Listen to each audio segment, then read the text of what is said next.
Namamana ba ang high blood? May nanay, tatay, lolo o lola ka bang may high blood? Kailangan mong mapanood ito. Akala ng marami, kapag high blood ang magulang, automatic high blood na rin ang anak. Kaya ang sinasabi ng iba, lahi kasi namin yan, high blood talaga kami, namamana talaga yan, kahit anong gawin ko, tataas din presyon ko. Pero hindi ganun kasimple. Pwede mong mamana ang risk at mas madalas, ang namamana talaga ay ang hilig mo sa pagkain at lifestyle ng pamilya. Ang delikado, kapag sinabi mong lahi kasi namin, minsan nagiging dahilan na yan para hindi ka na kumilos. Hindi ka na nagpapasukat ng blood pressure, hindi mo na binabawasan ng alat, hindi mo na inaayos ang tulog, hindi ka na naglalakad, hindi mo na binabantayan ang stress, timbang, yosi, alak at pagkain. Tapos, kapag tumaas na rin ang presyon mo, sasabihin mo, namana ko kasi, pero baka hindi lang dugo ang namana mo. Baka pati hilig sa maalat, puyat, stress at ugaling okay lang yan sa katawan. At kapag laging mataas ang presyon, pwedeng mauwi sa stroke, heart attack, kidney damage, paglabo ng mata o biglang emergency.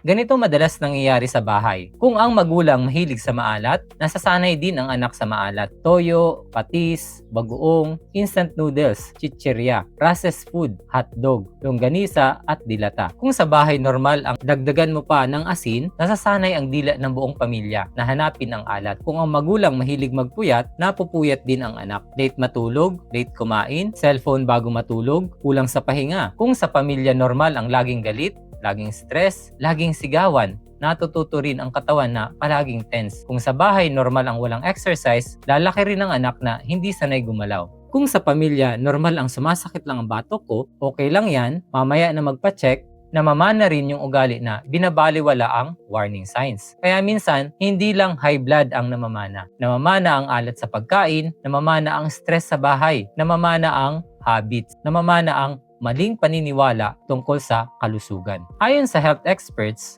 may role ang family history sa high blood. Ibig sabihin, kung high blood ang magulang o kapatid mo, mas kailangan mong maging maingat. Pero, malaking parte pa rin ang lifestyle. Sobrang alat, sobrang timbang, kulang sa galaw, paninigarilyo, alak, kape, stress, puyat, diabetes, kidney problem, hindi healthy na pagkain, lahat yan pwedeng magpataas ng presyon. Isipin mo ganito, ang lahi mo parang posporo, pero ang lifestyle mo ang apoy. Kung may risk ka na, tapos araw-araw maalat ang kain, laging puyat, laging stress, walang exercise, naninigarilyo, at hindi nagpapasukat ng blood pressure, mas mabilis magliyab ang problema. Pero kung may lahi kayo ng high blood at maaga kang kumilos, pwede mong bawasan ang risk. Hindi mo man kontrolado kung sino ang magulang mo, kontrolado mo ang araw-araw mong ginagawa. Ano ang mga practical tips? Ito ang gawin mo. Una, huwag mong gawing excuse ang lahi namin to.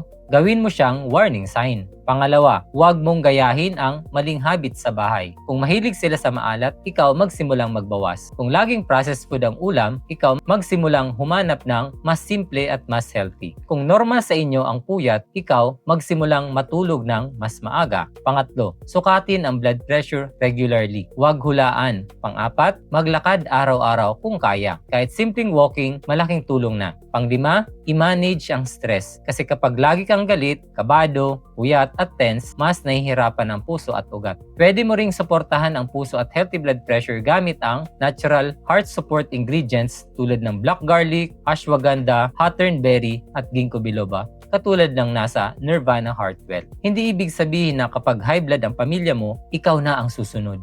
Hindi rin ibig sabihin na kapag wala kayong lahi, safe ka na. Maraming tao walang family history pero nagiging high blood dahil sa lifestyle. At maraming tao naman may family history pero naging maingat kaya nabawasan ang risk. Kung may maintenance ka na, huwag itigil ng walang guidance ng doktor. Ang point dito, huwag kang matakot sa lahi mo. Gamitin mo itong dahilan para alagaan ang presyon mo ng mas maaga. May natutunan ka ba sa video na ito? Share mo ito sa kaibigan at pamilya mo para matuto rin sila paano alagaan ang presyon nila.